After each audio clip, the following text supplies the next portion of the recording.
তৃণমূলের দুর্নীতি অন্যায়ের হাত থেকে বাঁচার জন্য, তৃণমূলের অপশাসনের হাত থেকে বাঁচার জন্য তথা তৃণমূলকে টাইট করতে হবে এই ভেবে যারা বিজেপিকে ভোটটা দিচ্ছেন, আপনাদের অনুরোধ করব ভোটটাকে নষ্ট করবেন না।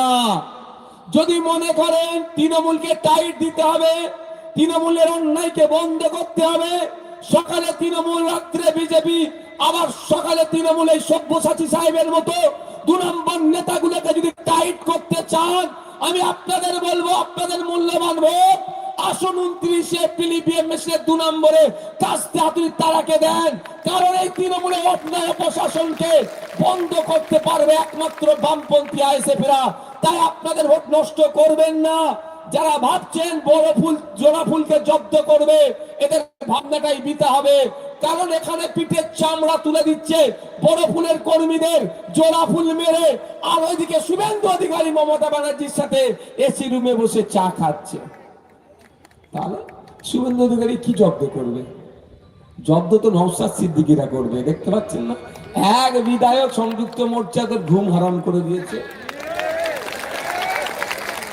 কদিন আগে অভিষেক বাবু বলছিলেন যে নওশাদ সিদ্দিকীরা, যদি আমার নাম ধরেই বলছে, যদি এত সৎসাহস থাকে কেন্দ্রীয় অমিত শাহ পুলিশ নিয়ে ঘুরছে, নিরাপত্তা ছেড়ে দিক, রাজ্য প্রদান করবে। সত্যি শুনতে খুব মিষ্টি লাগছে, শুনলে জান ঠান্ডা হয়ে যাবে।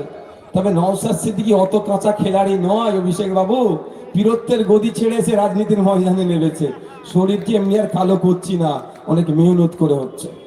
আমি অভিষেক বাবুকে বলবো আপনার পিসিমণিকে জিজ্ঞাসা করুন, একাধিকবার চিঠি দিয়েছে।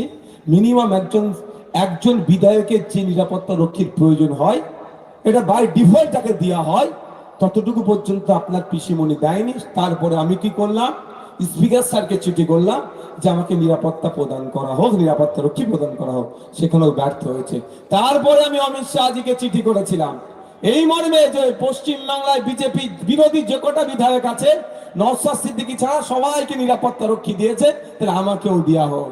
কিন্তু যাই দিদি তাহাই দাদা, অমিত শাহজিও আমার কথাকে গুরুত্ব দেয়নি, মমতা ব্যানার্জিও দেয়নি। পরিশেষে আমি কোর্টে গিয়েছি, কোর্টের চাবুক খেয়ে কান মূলে আইনের মাধ্যমে আমি সিকিউরিটি নিয়ে ঘুরছি, কারোর দয়ায় দামে নয়। 1 নম্বর কথা। তাহলে কথাটা সম্পূর্ণ মিথ্যে কথা বলছেন, অসত্য কথা বলেছেন। দ্বিতীয় কথা আপনাদের বলি, উনি যদি অমিত শাহ সিকিউরিটিকে এতই ঘৃণা করে, তাহলে আমিও কথা দিচ্ছি আগামী কাল থেকে আমি নিরাপত্তা রক্ষী ছেড়ে কারো নিরাপত্তা রক্ষী নেব না। ওনাকে কথা দিতে হবে দিল্লি এয়ারপোর্টে নামার পরে দিল্লি পুলিশও উনি নেবেন না। কি বলছি বুঝতে পেরেছেন? অসমে প্রচারে যাবে, অসম পুলিশ উনি নেবেন না, গুয়াহাটি সিটি পুলিশ উনি নেবেন না, এটা ওনাকে বলতে হবে। দিল্লিতে যখন যাচ্ছেন তখন দিল্লি পুলিশ ওনাকে এসকর্ট করে নিয়ে যাচ্ছে।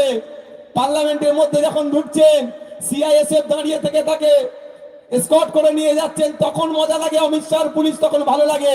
আর নওশাদ সিদ্দিকী মামলা করে যখন আইনি লড়াই করে নিরাপত্তা রক্ষী নিয়ে ঘুরছে, সহজ সরল সাধারণ মুসলমান দলিত সমাজের মানুষ যারা নওশাদ সিদ্দিকীকে ভরসা করতে শুরু করেছে, যে এক ছেলে যে যার ধর্ম বর্ণ নির্বিশেষে যারই সাথে অন্যায় হোক না কেন তার পাশে দাঁড়িয়ে যে অন্যায় করবে তার বিরুদ্ধে কথা বলে, আমার সম্পর্কে ভুল ধারণা তৈরি করার চেষ্টা করছে। কি বলছি বুঝে আসছে? উনি দিল্লিতে যাবেন, দিল্লি এয়ারপোর্টে নামার পরে নিরাপত্তা রক্ষীরা ওনাকে যখন বার করে দেবেন বা দিল্লিতে যখন নিরাপত্তা দেবেন, তখন খুব ভালো লাগে, কোনো অসুবিধা নাই, তখন অমিত শাহ পুলিশ হয় না। উনি ঘোষণা দিক না একবার, তার বেলায় না। তারপরেও বলছি এগুলো অহেতুক বিভ্রান্ত করা হচ্ছে।